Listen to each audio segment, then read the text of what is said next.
High বন্ধুরা, good evening. সবাই কেমন আছো? আশা করি খুব ভালো আছো। আমিও তোমাদের ভালোবাসা, আমিও খুব ভালো আছি। তো বন্ধুরা, আজকে একটা নতুন ভিডিও নিয়ে চলে এসেছি তোমাদের সামনে। আজকে সন্ধ্যেবেলা দেখো টিফিনে আমি কী বানাচ্ছি। দেখো, চিড়ে পোলাও বানাবো বলে চিড়েটাকে ভালো করে ধুয়ে রেখে দিয়েছি জল ঝরিয়ে।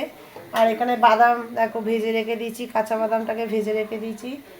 আর কড়াতে দেখো তেল দিয়ে পেঁয়াজ, কারি পাতা আর হচ্ছে সর্ষে ফোড়ন দিয়ে দেখো পেঁয়াজটাকে হালকা করে ভেজে নেবো বলে চিড়ের পোলাও বানাবো বলে। তো এখন বসিয়ে দিয়েছি সন্ধ্যাবেলায় টিফিন চায়ের সাথে এই চিড়ের পোলাও বানাবো। তা চিড়ের পোলাও কার কার পছন্দ আমাকে একটু কমেন্ট করে বলো। আর তোমরা কেমন করে বানাও সেটাও আমাকে একটু বলো। আমি তো এইভাবেই বানাই।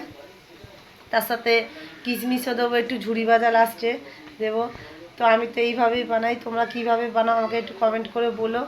যদি ভালো লেগে থাকে তো ভিডিওটাতে লাইক কমেন্ট শেয়ার করো।